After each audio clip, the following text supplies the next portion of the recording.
सीताराम नाम भगवान की, सच्चिदानंद भगवान की, गंगा मैया की, यमुना मैया की, वृंदावन धाम की, अयोध्या धाम की, चित्रकूट धाम की, धर्म की अधर्म का नाश हो, प्राणियों में सद्भावना, विश्व का कल्याण, गौ माता की जय हो, गौ हत्या बंद हो, अखंड भारत की जय, भारत माता की जय, पंचदेव भगवान की जय, जय जय श्री राधे, जय जय श्री राधे, जय जय श्री राधे। विराजमान समस्त श्रोता समुदाय, उपस्थित समस्त बंधु भग्नियों के हृदय में विराजमान परम तत्व को वंदन करते हुए, बड़ा भयंकर समय है कोरोना काल, वैश्विक महामारी का। सभी बड़े भयभीत हैं, लेकिन फिर भी हम निर्भीकता के साथ में भगवान के भजन का आनंद ले रहे हैं, भगवान के भजन का गायन कर रहे हैं, उनकी गुणावली को, उनकी कवितावली को श्रवण कर एवं गा रहे हैं। तो निश्चित ही रूप से भगवान की अनुकंपा के कारण ही हमारा मन, हमारा अंतःकरण, हमारा ध्यान भगवान की कथा में लग रहा है। जब हमारे बहुत सारे पुण्य इकट्ठे हो जाते हैं तो हमारा मन भगवान की कथा में लगने लगता है। वरना गोस्वामी जी कह रहे हैं कि पूर्व जन्म के पुण्य और पाप के कारण हमारा मन विचलित होता है। पुण्य ज़्यादा है तो हमारा सतोगुण का कार्य मन करेगा, और पाप कर्म ज़्यादा हैं तो तमोगुण का कार्य मन ज़्यादा करेगा। तो ये मन भगवान के चरणार विंदों में ही बार बार लगे, ऐसी अनुकंपा भगवान से बारंबार भक्त करता रहे और कृपा उसको प्राप्त होती रहे। क्योंकि संसार में कोई भी पूर्ण रूप से एकदम सुखी हूँ ऐसा नहीं है। किसी को कोई तकलीफ, कोई समस्या, कोई बीमारी, कोई कष्ट बिल्कुल भी ना हो, ऐसा संसार में कोई बिरला ही होगा कि जो कहेगा कि मैं एकदम सुखी हूँ, हमारे जीवन में कोई भी समस्या नहीं है। वरना थोड़ा थोड़ा कष्ट, थोड़ी थोड़ी चिंताएं, थोड़ा थोड़ा सभी के जीवन में समस्याओं का आगमन तो है ही है। लेकिन हमको चिंता नहीं करनी है, हमको चिंतन करना है। क्योंकि चिंता हमको अंदर से जलाती है और चिंतन हमको निखार देता है। जैसे माया को पकड़ने वाला बिखर जाता है और भगवान को पकड़ने वाला निखर जाता है। ये माया बड़ी ठगनी है, गोस्वामी जी कह रहे हैं। इसलिए इस माया के साथ साथ हम मायापति जो हैं, यदि हम उसका आश्रय ग्रहण करेंगे तो ये माया हमारा कुछ भी नहीं बिगाड़ पाएगी। कोई भला फिर क्या बिगाड़ेगा। हनुमान जी महाराज तो कह रहे हैं, रघुनाथ जी हो जिसकी बिगड़ी बनाने वाले, रघुनाथ जी हो जिसकी बिगड़ी बनाने वाले,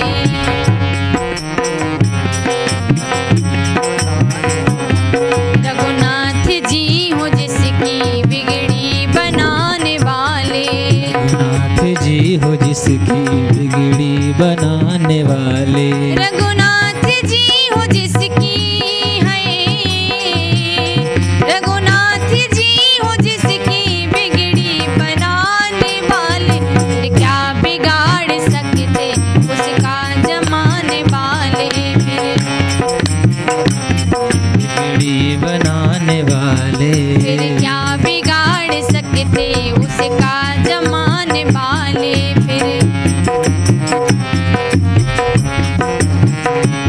फिर क्या बिगाड़ सकते उसका जमाने वाले, फिर बिगाड़ जग रे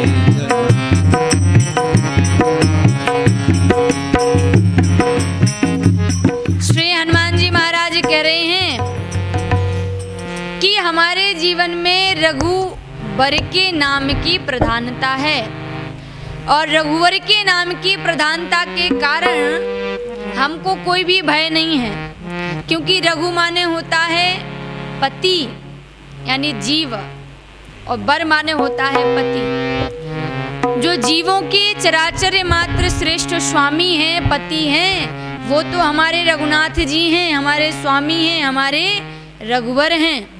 इसलिए ना हनुमान जी जब जा रहे थे लंका में, तो बारे बारे रघुवीर सवारी, तर क्यों पवन तनय बलिहारी। आज श्री हनुमान जी ने किसको संभाला? रघुनाथ जी को, और रघुनाथ जी के नाम को। और एक बार ही नहीं संभाला, कितनी बार संभाला? बोले बारे बार, बार बार संभाल रहे हैं। और उनको संभाल रहे हैं जो हमको संभालता है, उनके नाम को संभालने की बहुत आवश्यकता है। तो रघुनाथ जी हूँ जिसकी बिगड़ी बनाने वाले, फिर क्या बिगाड़ सकते उसका जमाने वाले। बल अपना कुछ नहीं है, रघुवर कृपा का बल है, जो चाहे आजमा ले। और निंदा हो चाहे स्तुति कुछ फर्क नहीं पड़ता, अलमस्त हो गए हैं हम पी कर के प्रेम प्याले। रघुनाथ जी हो जिसकी बिगड़ी बनाने वाले, फिर क्या बिगाड़ सकते उसका जमाने वाले। सब भयभीत हैं, अपने अपने घरों में बैठे हैं कि भाई हमको छूना नहीं है, हमको जाना नहीं है, दूर से बात करनी है, बहुत सारी चीज़ों का ध्यान रखना है, और रखना ही चाहिए। तो हमारी सांस्कृतिक परंपराएं थी पहले से, जो हम पाश्चात्य संस्कृति में ढलते जा रहे थे और अपनी संस्कृति को भूलते चले जा रहे थे। तो इस कोरोना काल ने बहुत कुछ याद दिला दिया है, और बहुत कुछ सिखा भी दिया है, और पहचान भी करा दी है। कई तो रिश्तों की पहचान हो गई है, अपने अपने को जानने लगे हैं। किसी को अपने जीवन का मूल्य समझ में आने लगा है कि भाई अभी तक तो हम जी रहे थे, जिंदा थे, लेकिन पता नहीं काल का चक्र कब हमारे सर पर मरनाने लगे और कब हमारे पांव पखेड़ू उड़ जाएं। तो सबसे पहले एक ही अभ्यास करना है जिह्वा को कि राम नाम का गायन, जो राम का नाम अंत राम मुख आवत नाही, निकलता ही नहीं है। तो जब हम निरंतर अभ्यास करेंगे तब जाकर के हमारे मुख से राम राम राम राम निकलना प्रारंभ होगा। तो संसार में कोई भी जीव ऐसा प्राणी नहीं है जिसको कोई भी समस्या, तकलीफ, चिंता ना हो। किसी को शारीरिक कष्ट है तो किसी का मन संतुलित नहीं है, तो कोई धन के बिना परेशान है। लेकिन दुख सबके जीवन में है, क्योंकि ये विलोम शब्द हैं। सुख आएगा तो दुख भी आएगा ही आएगा, यश मिलेगा तो अपयश मिलना ही मिलना है, धनवान बनोगे तो निर्धन कभी होना ही होना है। इनको आपको जोड़ने की आवश्यकता पड़ती ही नहीं है। 6 चीजें गोस्वामी जी कह रहे हैं कि किसी के हाथ में नहीं है, वो भगवान के ही हाथ में है। वो 6 चीजें क्या हैं? जन्म मरण सभी दुख सुख भोगा,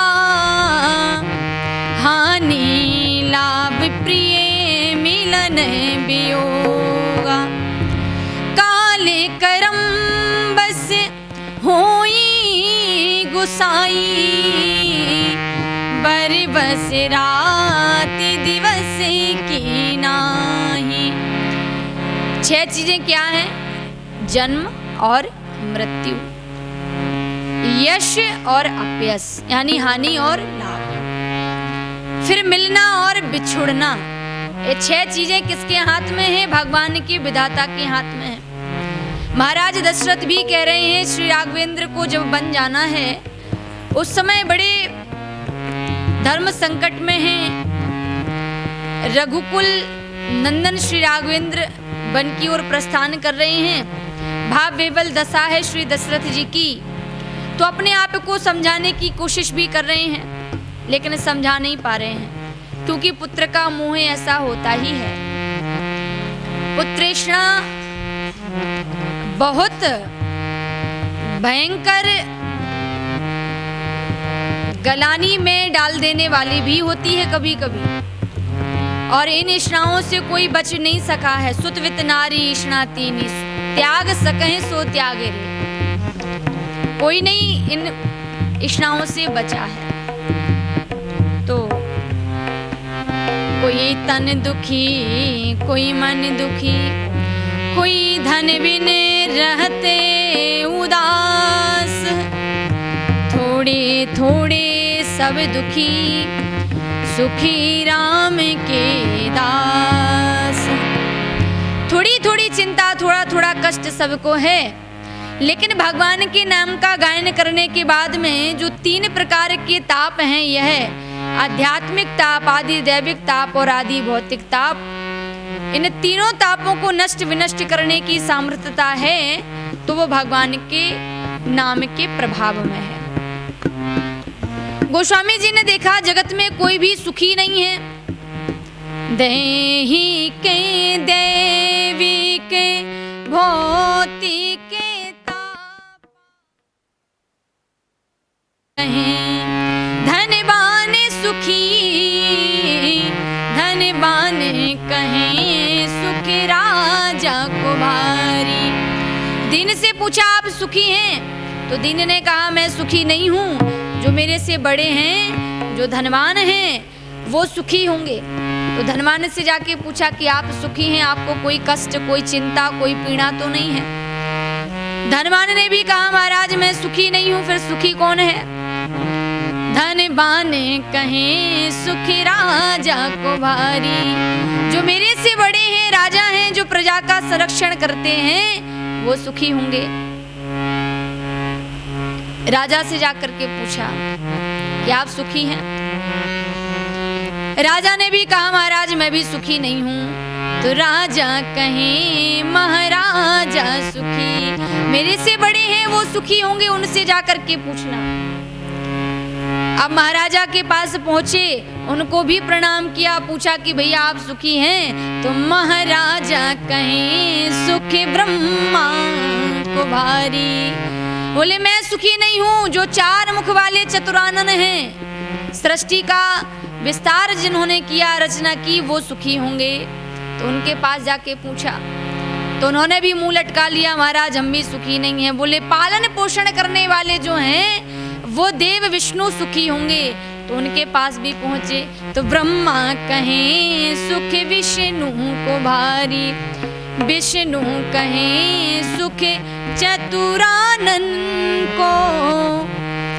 विष्णु से पूछा कि आप सुखी हैं? तो विष्णु भगवान ने भी कह दिया कि हम सुखी नहीं हैं। कौन सुखी हैं? कहा छड़े रुष्टा, छड़े तुष्टा, रुष्टा तुष्टा छड़े छड़े।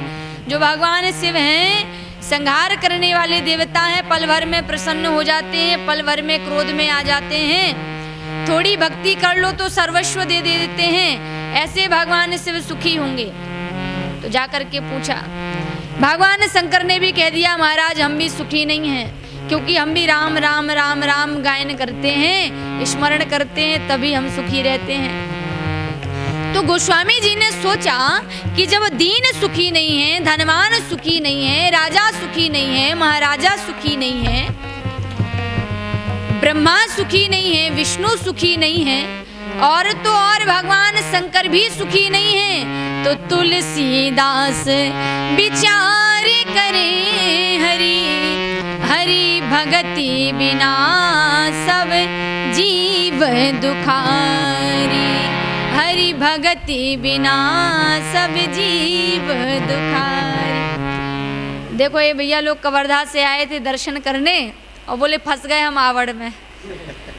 तो यहाँ 4 से 6 रोज सत्संग होता है, खूब आइए, भजन बढ़िया गाइए, यहाँ करके हाजिरी लगाओ ठाकुर जी के दरबार में, है ना। तो गोस्वामी जी कह रहे हैं कि एक ही कारण है। क्या कारण है? कि ये भजन नहीं करते और भजन ना करने के कारण ये दुखी हैं। यदि यही भक्तजन भजन करने लग जाएं, भगवान के नाम का आश्रय लेने लग जाएं, तो दुखी होंगे ही क्यों। तुलसीदास विचार करे हरि, हरि भगति बिना सब जीव भगति बिना सब जीव दुखारी। भगवान का भजन ना करने के कारण हम सब दुखी हैं। तो धनवान कौन है? जिसने पद पाया है, क्या वो धनवान है? जिसने ऐश्वर्य पाया है, क्या वो धनवान है? समाज में कीर्ति वैभव प्रतिष्ठा पाने के बाद नाम बड़ा ऊंचा है, क्या वो धनवान है? असली धनवान कौन है? धनवान वो नहीं है जिसने बहुत सारा धन कमाया है। धनवान तो असली वह है जिसको कमाए हुए धन में संतुष्टि है। तो विपदो नेम विपदा संपदो नेम संपदा। कुंती मैया कह रही हैं कि संपत्ति को संपत्ति नहीं कहते और विपत्ति को विपत्ति भी नहीं कहते। आपकी याद मेरे को बनी रहे, ये सबसे बड़ी संपत्ति है। और भगवान के नाम को भूल जाना ही सबसे बड़ी विपत्ति है। ये सबसे बड़ा धन क्या है? भगवान का नाम। और कबीरदास जी महाराज कहते हैं, कबीरा सब जगे निर्धना, धनवंता नहीं कोई। कबीरा सब जगे निर्धना, धनवंता नहीं कोई। धनवंता सोई जानिए, जाको राम नाम धन होए। धनवान उसी को समझना है जो ज़्यादा से ज़्यादा समय अपना सत्संग में लगाए।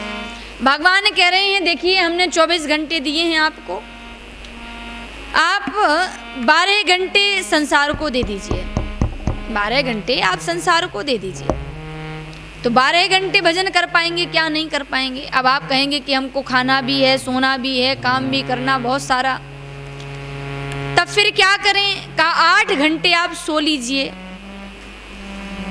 8 घंटे आप सो लीजिए, 20 हो गया।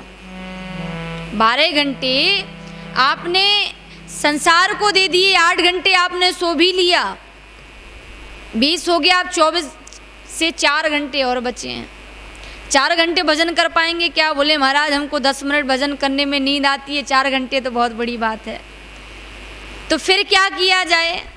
कहा एक काम करिए, चलो 3 घंटे और भी आप, भगवान कह रहे हैं कि आप संसार को दे दीजिए। अपने मित्र हैं, अपने परिवार हैं, इष्ट बंधु हैं जिनको देना है। अब 1 घंटा और बचा है।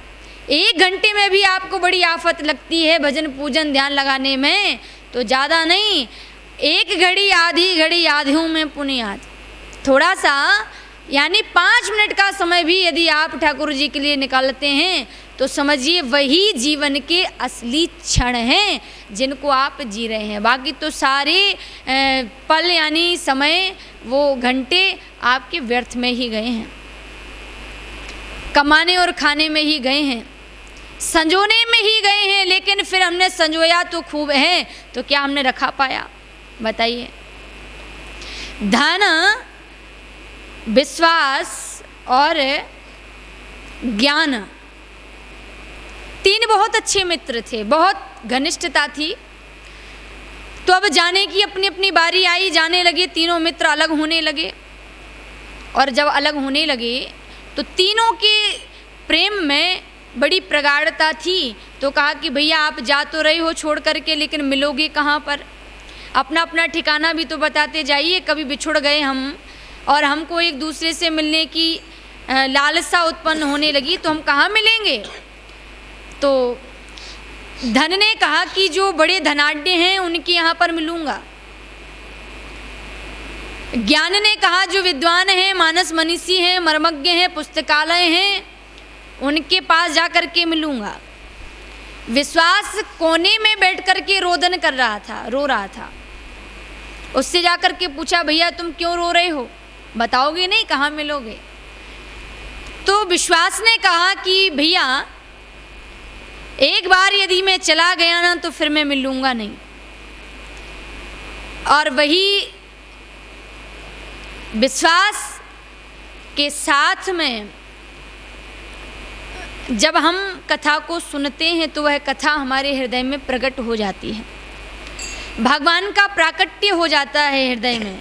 भगवान की कथा की और भगवान की कृपा की इतनी बड़ी महिमा है कि जिस समय आपके मन में यह भाव आया घर में बैठे बैठे कि चलिए हम पंचदेव मंदिर दर्शन करके आते हैं, और आजकल वहाँ थोड़ा थोड़ा सा सत्संग भी चल रहा है, एक दीदी आई हैं चातुर्मास करने, तो चर्चा तो है ही आसपास गांव में। तो जिस समय आपके मन में विचार आया कि चलते हैं, थोड़ा समय 5-10 मिनट जाके सुनेंगे, दर्शन करेंगे, अच्छा लगेगा, और वैसे भी लॉकडाउन चल रहा है तो आना जाना सब जगह प्रतिबंधित है, और आपने ऐसा विचार किया कि भगवान का प्राकट्य आपके हृदय में हो गया। अब आप आकर के यहाँ बैठ गए, बस केवल ज़्यादा कुछ करना नहीं है, यहाँ करके बैठ गए, यानी कथा स्थल में जाकर के हमको बैठ जाना है, और नींद आए तो सो भी लीजिए। ठाकुर जी कह रहे हैं मन पड़े तो सो लीजिए, आपको कोई समस्या नहीं है, लेकिन आपकी शर्त यही है कि आपको घर से आना पड़ेगा। एक बार आकर के बैठ गए, फिर भगवान की कृपा यानी टेढ़ी टांग वाला ऐसा जादू करता है कि फिर कुछ पूछो ही मत, और जिसका एक बार भी इसमें रस में मन लग गया तो फिर उसको कुछ दिखाई ही नहीं देता है, फिर शेष कुछ रह ही नहीं जाता है। जिसका भगवत कृपा में अनुभव जिसको होने लगे तो फिर उसको हर जगह भगवान ही भगवान नज़र आता है, बस वो ही वो दिखता है, हर क्षण हर कण में उसकी कृपा नज़र आती है। हमारे ब्रज के संत, ब्रज के भक्त तो भगवान के नाम को ही अपना सर्वस्व मानते हैं, धन मानते हैं। हमारो धन राधा श्री राधा, श्री राधा, हमारो धन राधा श्री राधा, श्री राधा।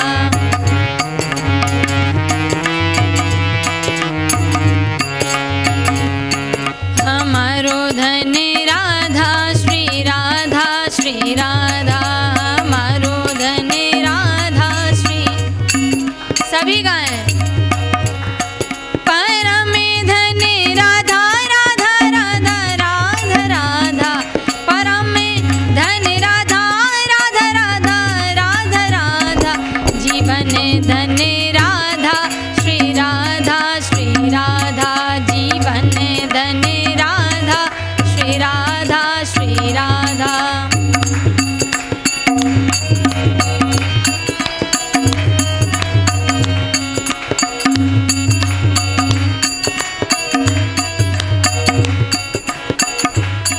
संतन धन राधा राधा राधा राधा राधा, संतों का धन राधा राधा राधा राधा राधा, हम सब धन राधा श्री राधा, श्री राधा, हमारो धन राधा श्री राधा, श्री राधा।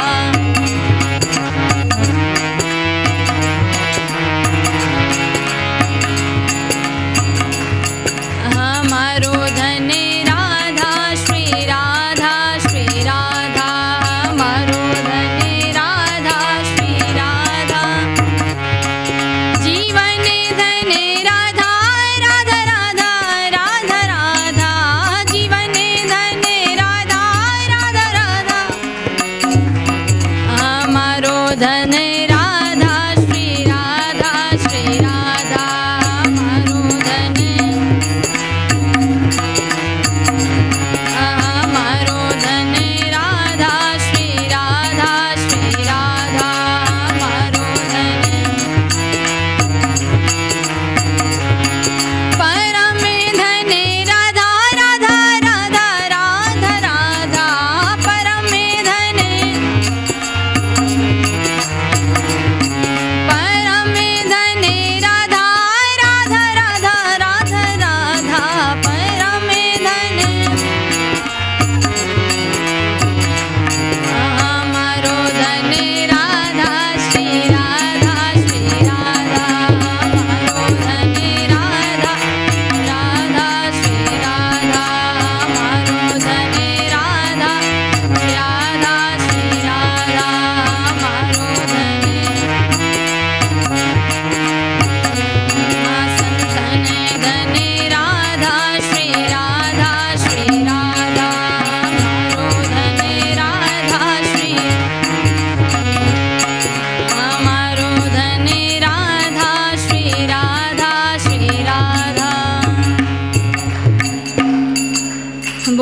भक्ति वत्सल भगवान की। हमारे बीच में परम पूज्य महाराज जी का आगमन हो गया है और इस समय सबसे बड़ा सौभाग्य यह है कि हम लोग कथाओं में बोलते हैं, मंचों पर बोलते हैं तो सुनने का अवसर प्राप्त कम हो पाता है। और अब यहाँ पर जो है सत्संग चल रहा है, ज़्यादा भीड़ भाड़ भी कुछ यहाँ होती हम लोग करते नहीं, तो थोड़ा सुनने का भी हम लोगों को समय मिल जाता है। पर्याप्त महाराज जी की कृपा यहाँ पर हम सभी को प्राप्त हो रही है और तो सुनेंगे आप सब लोग भी। ब्रज धन भगवान के नाम को ही ब्रजवासी मानते हैं, सर्वस्व मानते हैं, यानी राम नाम धन सबसे बड़ा धन है, ऐसा मानते हैं। और श्री गोस्वामी तुलसीदास जी महाराज वृंदावन पहुँचे तो वृंदावन की वह माधुर्यमयी लीला को जब उन्होंने देखा बड़े आनंदित हुए। एक बार मन में भाव आया कि मैं वृंदावन जरूर जाऊंगा और वृंदावन जाकर के मैं अपने राघव को श्री कृष्ण रूप में जरूर देखूंगा। तो एक बार गोस्वामी जी वृंदावन पहुँचे और वृंदावन जब गए तो बिहारी जी का बहुत सुंदर दर्शन किया। टेढ़ी चितवन है, भगवान सांवले रूप में बैठे हैं। गोस्वामी जी बड़े आनंदित हुए, हे राघव बड़े प्रफुल्लित दिखाई दे रहे हो, बड़े सुंदर दर्शन हो रहे हैं। आपकी माधुर्यता, आपकी लावण्यता का तो वर्णन हम जीवित नहीं कर सकते। बड़े प्रसन्न हुए, दर्शन किया। फिर राधा वल्लभ गए, निधि बन गए, बहुत सुंदर छटा भगवान की निहारी। जिस समय राधा वल्लभ गए, दर्शन किया भगवान का, तो तुलसीदास जी बोल पड़े कि माधव बहुत सुंदर दिखाई दे रहे हो, लेकिन ये तुलसी तो आपको राम रूप में ही निहारना चाहता है और जिस समय मेरे राम बन कर के धनुष को धारण करोगे तभी जो मन है मेरा वह आप में, आपके चरणों में झुकेगा। कहूँ कहाँ छवि आपकी भले विराजे नाथ, तुलसी मस्तक तब झुके जब धनुष बाण लियो हाथ। बहुत सुंदर दर्शन हुआ। प्रातः काल निकले और राजापुर की धरा पर आए। अपने इष्ट मित्रों के पास बैठे तो पूछा कि तुलसीदास जी महाराज से, प्रभु वृंदावन गए थे, कैसा दर्शन हुआ? बोले बहुत सुंदर बिहारी जी के रूप में मेरे राम जी लग रहे हैं, लेकिन निवेदन यह है कि आप लोग वृंदावन मत जाना। क्यों नहीं जाना? अब जिस बात के लिए मना बार बार किया जाए तो मन बार बार वहाँ जाता है। कहीं पर लिख दिया जाए फोटो खींचना मना है तो हाथ में फ़ोन ज़रूर हम निकाल ही लेते हैं। फिर सामने से टोका जाए या फिर पड़ा हुआ हम देखते हैं तो फिर रख लेते हैं भाई। तो गोस्वामी जी ने कहा कि वृंदावन मत जाना, सब जगह जाना, लेकिन वृंदावन जाने को मना कर दिया। तो इष्ट मित्रों ने सोचा कि गोस्वामी जी बड़े समझदार हैं, खुद दर्शन करके आए हैं बिहारी जी का और अब हम सबके जाने की बारी आई तो मना कर दिया। उसमें से एक मित्र था गोस्वामी जी का, गोविंद जीव गोस्वामी। रातों ही रात उसने भी तैयारी लगा ली और कहा कि जैसे गोस्वामी जी गए थे बिना बताए वैसे हम भी चले जाएंगे वृंदावन। तो वो भी गए। इष्ट मित्रों से कह गए कि देखिए गोस्वामी जी पूछे तो कह देना कि बाहर गया हूँ, 7 दिन में लौट करके आ जाऊँगा, और ज़्यादा जिद करें पूछे तो बता देना कि वृंदावन गया हूँ। 7 दिन की कह करके गया था, माह बीत गया पूरा, दर्शन करते रहे। बिहारी जी को देखा, बहुत सुंदर स्वरूप है भगवान का, बहुत सुंदर भगवान दिखाई दे रहे हैं। तो गोस्वामी जी को मालूम पड़ा कि मेरा प्रिय मित्र गोविंद जीव गोस्वामी वृंदावन आया है और पूरा माह व्यतीत हो गया। तो उस समय फ़ोन तो चलते नहीं थे, तो एक पत्र लिखा गोस्वामी जी ने गोविंद जीव गोस्वामी को कि कहाँ कमी रघुनाथ में छोड़ दीनी भान।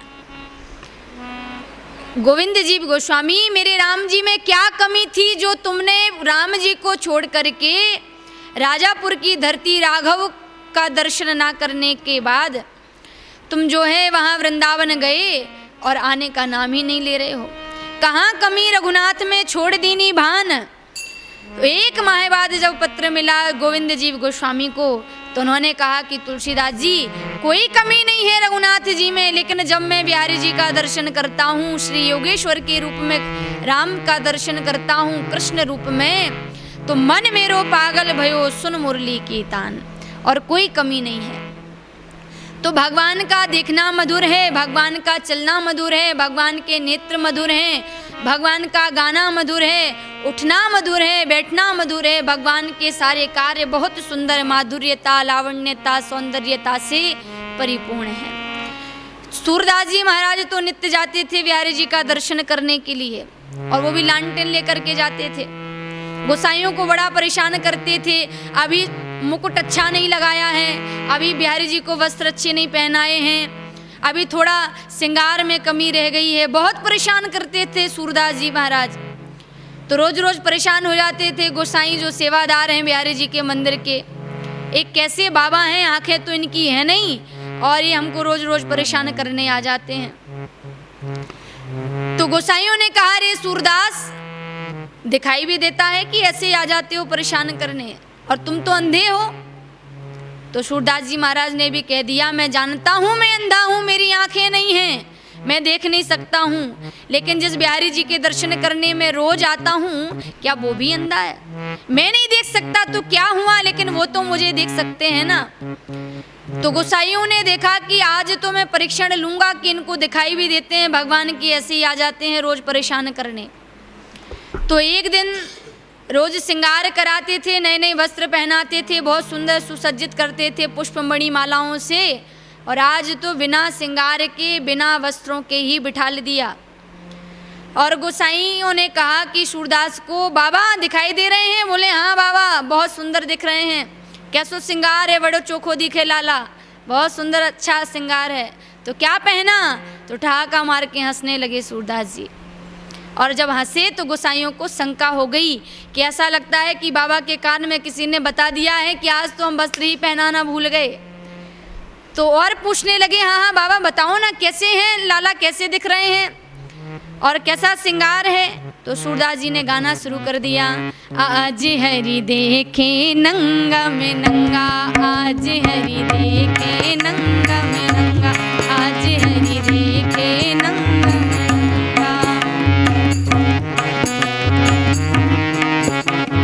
गल बेजंती माला सोहे, गल बेजंती माला सोहे, हरि के उड़त तरंगा, आज हरि देखे नंगा में नंगा, आज हरि देखे नंगा में नंगा, आज हरि देखे नंगा में नंगा। गोसाइयों से कहा सूरदास जी ने, अरे लाला आज तो तुम श्रृंगार कराना ही भूल गए, आज लगता है तुमने वस्त्र पहनाना ही तुम भूल गए हो, वस्त्र ही नहीं पहनाए, ठाकुर जी को ऐसे ही बिठाल दिया बिना वस्त्रों के। तो गोसाइयों के नेत्रों में आंसू आ गए।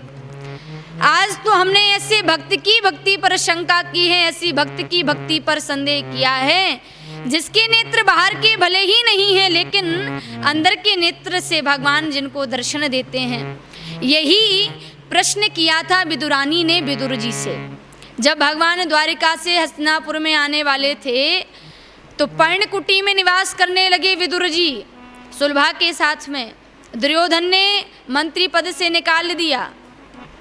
धृतराष्ट्र से कहा कि आपके बाहर के नेत्र हैं नहीं, अंदर के आपके पुत्र के मुंह में अंधे हो गए हैं, दिखाई नहीं देता आपको। और पांडवों को आधा राज्य दे दीजिए, 5 गांव ही दे दीजिए, आपके भाई हैं। बोले चचेरे भाई हैं, सगे थोड़े ही हैं। और शुजगे गिरेने व दास्यामी विना युद्धेन केशवा, सुई के नोक के बराबर भी मैं जमीन दान में तो देने वाला नहीं हूँ, पहले युद्ध करना पड़ेगा। तो दुर्योधन ने कहा पिता को मेरे खिलाफ भड़का रहा है, तो मंत्री पद से निकाल दिया। पर्णकुटी में कदली के वनों में निवास कर रहे हैं पति पत्नी दोनों, विदुरानी और सुलभा विदुर जी। रथ यात्रा आने वाली है, मालूम पड़ा विदुर जी को, तो भगवान आएंगे, बड़ा उत्साह हुआ मन में। और विदुरानी से कहा, जानती हो आज भगवान हमारे नगर में आने वाले हैं, उनकी रथ यात्रा आने वाली है, और द्वारिका में मैंने पत्र भेज दिया था कि माधव जब भी आप आवें हस्तिनापुर तो पहला भोजन हमारे घर पे ही आकर के करिएगा। तो मेरा कृष्ण कभी झूठ नहीं बोलता, वो तो ऐसे ऐसे नाते बनाता है कि कुंती को कभी बुआ बोलता है तो द्रौपदी को सखी बोलता है, और वही नाता सच्चा है, वो निभाता भी है। बाकी जब लगी नाता जगत में सो तब तक भक्ति ना होए। कैसा भी संबंध भगवान से आप बना लें, चाहे वह मित्र का हो बैरी का हो, तो भगवान उस नाते को निभाते जरूर हैं। और भक्ति भी यदि हम शत्रुता के साथ में भी भजेंगे तो भी भगवान का नाम कल्याणकारी है, और मित्रता के साथ में भजेंगे तो भी भगवान का नाम कल्याणकारी ही है। रावण ने क्रोध में भगवान के नाम का गायन किया तो खीजे तो मुक्ति दई, और विभीषण ने प्रेम से भगवान का नाम गायन किया तो रीझे देनी लंक, और अधा धुंध दरबार है रहवे दास निशंक। तो भगवान विदुर जी से विदुरानी कह रही हैं कि आपका मंत्री पद नहीं रहा, आप कैसे भगवान का दर्शन करेंगे इतनी बड़ी भीड़ में। तो विदुर जी ने भी यही कहा कि हम जानते हैं भगवान इतनी बड़ी भीड़ में कृष्ण आएंगे, हमारे माधव आएंगे तो हम नहीं देख सकते तो क्या हुआ, लेकिन वह माधव तो हमको देख सकता है, पर ब्रह्म तो हमको देख सकता है। तो भगवान का भक्त भगवान की कृपा का अनुभव करता है। और प्रेम प्यार के हीरे मोती दोनों हाथ लुटाओ, जिसका पकड़ो हाथ साथियों उसका साथ निभाओ। कौन यहाँ 2 बार मरा है, कौन अमर है बोलो, सच्चाई के लिए सूरज से लड़ जाओ, सूरज का रथ देख रहा है साथी राह तुम्हारी, इस धरती पर नई रोशनी नया सवेरा लाओ, इतना सा है सार ज्ञान का गांठ बांध लो इसकी, बात नहीं बनती बातों से करके भी दिखलाओ, प्रेम प्यार के हीरे मोती दोनों हाथ लुटाओ, जिसका पकड़ो हाथ साथियों उसका साथ निभाओ। क्योंकि भगवान तो प्रेम से ही प्रकट होते हैं, प्रेम ते प्रकट होई मैं जाना, हरि व्यापक सर्वत्र समाना। अब हमने तो बहुत कुछ बोला अभी, और सुनने की इच्छा ही हमारी होती रहती है। महाराज जी बैठे भी हैं, तो ज़्यादा से ज़्यादा ज्ञान अर्जित किया जाए ये सबसे बड़ी उपलब्धि होती है। तो हम लोग सुनेंगे महाराज जी की पूज्य वाणी को, क्योंकि बहुत समय बाद में सुनने का अवसर हम सभी को प्राप्त हुआ है, तो ये तो कृपा है। और आप लोग आए भी हैं, सत्संग के नाम से आप लोग बड़ी दूर दूर से आ भी जाते हैं, प्रतीक्षारत रहते हैं। ये वाला माइक लगा दीजिए।